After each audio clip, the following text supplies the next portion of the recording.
Welcome back to SD bio life with life science. দেখো HS semester 3 কেমিস্ট্রির question paper উত্তরগুলো করে দিয়েছেন আমাদের অশ্রদ্ধেয় অমিত স্যার।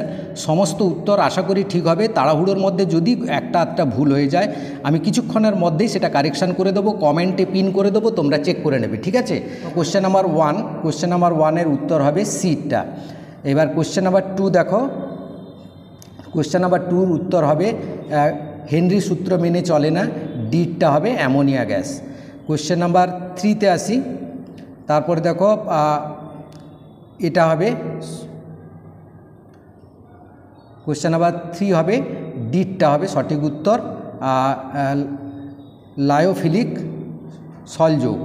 এবার কোশ্চেন নাম্বার 4 দেখো, এখানে যেহেতু প্রশ্নপত্র নেই একটু দেরি হচ্ছে। দেখো কোশ্চেন নাম্বার 4-এর হচ্ছে বা সিটটা হবে সঠিক উত্তর, পেপটাইজেশন বা অপলয়ন।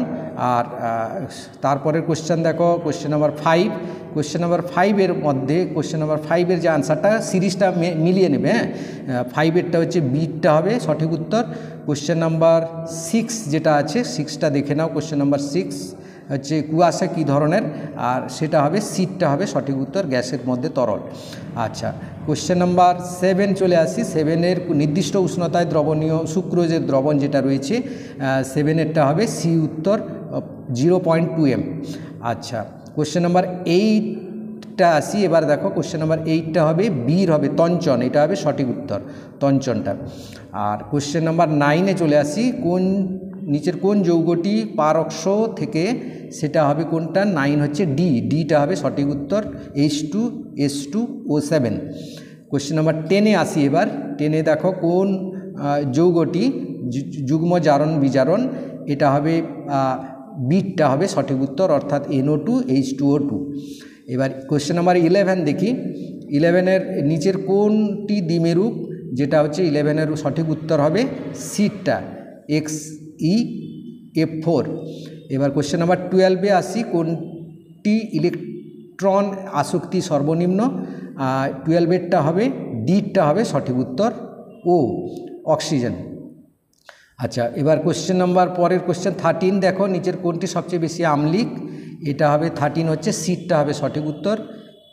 আর কোশ্চেন নাম্বার 14 চলে আসি। 14-এর কোনটি বিজারণ দ্বারা বিরঞ্জন ঘটায় যা অস্থায়ী, এটা হবে 14-টা হবে সিটটা হবে সঠিক উত্তর, SO2। আচ্ছা, আর কোশ্চেন নাম্বার 15-এ আসি। 15-এর আনসারটা হবে ডিটা হবে সঠিক উত্তর, এইটা। 16-এ চলে আসি। এবার 16 কোনটি অনিয়তাকার কঠিন পদার্থ যেটা রয়েছে, এটা কোশ্চেন নাম্বার 16টা হবে এ হবে সঠিক উত্তর, সালফার ডাইঅক্সাইড, সালফার ট্রাইঅক্সাইড, হ্যাঁ, এইটা হবে সঠিক উত্তর এ। 17টা আসি। 17টা এফির উপস্থিতি Cl2 যেটা রয়েছে সেটা হবে সিটা হবে সঠিক উত্তর, 17 সি।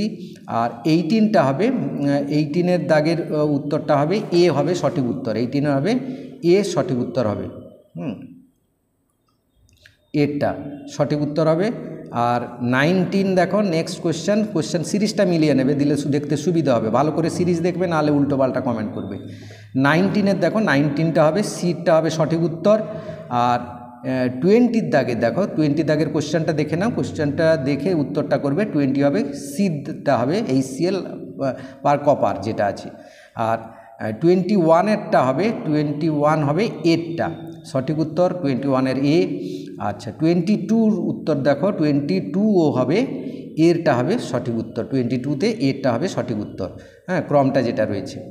আচ্ছা, 23-তে চলে আসি। এবার 23-তে দেখো, 23-তে হবে সিটটা হবে সঠিক উত্তর, 23 সিটটা হবে সঠিক উত্তর। 24-এ চলে আসি। 24-এর কোশ্চেনটা দেখে নাও, এরটা হবে সঠিক উত্তর, 24-এ এর হবে সঠিক উত্তর। আচ্ছা, 25-এ চলে আসি। প্রশ্নটা দেখে নাও, প্রশ্নটা দেখে তারপরে আমরা অপশানে যাই। এবার 24-এর অপশানটা হবে মিথানল হবে সঠিক উত্তর। আর 24 হলো, এটা 5 হলো, 25 মিথানল। 26 হবে, 26-এর প্রশ্নটা দেখে নাও, 26 হবে এ হবে সঠিক উত্তর, এরটা হবে। আচ্ছা, 27 আসি। 27-এর নিচের কোনটি পলিমার সংগঠন, পলিমারাইজেশন, এই প্রশ্নটার উত্তর হবে 27 হবে, সিটটা হবে নাইলন। হ্যাঁ, 28এরটা দেখো 28 হবে, যে প্রশ্নটা দেখে নাও, এটা হবে এ হবে সঠিক উত্তর, প্রোটিনের প্রাইমারি গঠন। 29এর হবে সিটটা হবে গুয়ানিন, ইউরাসিল ডিএনএতে অনুপস্থিত ইউরাসিল থাকে, এটা তো বায়োলজির প্রশ্ন। আর 30টা দেখো, এবার 30 প্রশ্নটা যেটা রয়েছে, 30টা হবে, 30এরটা হবে ডিটা হবে সঠিক উত্তর। হ্যাঁ, 30 হবে ডি হবে সঠিক উত্তর 30। এবার 31 চলে আসি আমরা। 31এর যে অপশানগুলো রয়েছে, 31এর সিটটা হবে সঠিক উত্তর Br2H2O। আর 32তে চলে আসি। 32 অপশান প্রশ্নটা দেখে নাও, সুক্রোজের আর্দ্র বিশ্লেষণ যেটা রয়েছে 32, সেটা হবে বিটা হবে ইনভার্সন। হ্যাঁ, সঠিক উত্তর। আর 33তে দেখো, 33তে অলিফিনের জুট পলিমারাইজেশন যেটা রয়েছে 33তে, এটা হবে এরটা হবে জিগলার। হ্যাঁ, 34-এর উত্তরটা মিলিয়ে নাও, 34-এর উত্তরটা হবে এ অরলন, 34 হবে এ। আর 35-এর যেটা রয়েছে, 35-এর আনসারটা কোনটা ঠিক হবে না, এর অপশানটা ঠিক হবে, অর্থাৎ মিলটা করে দেখবে, মিলটা করে যেটা বোঝা যাচ্ছে এর অপশানটা ঠিক হবে। তো ভিডিওটাকে সবাইকে শেয়ার করে দাও। Thank you for watching.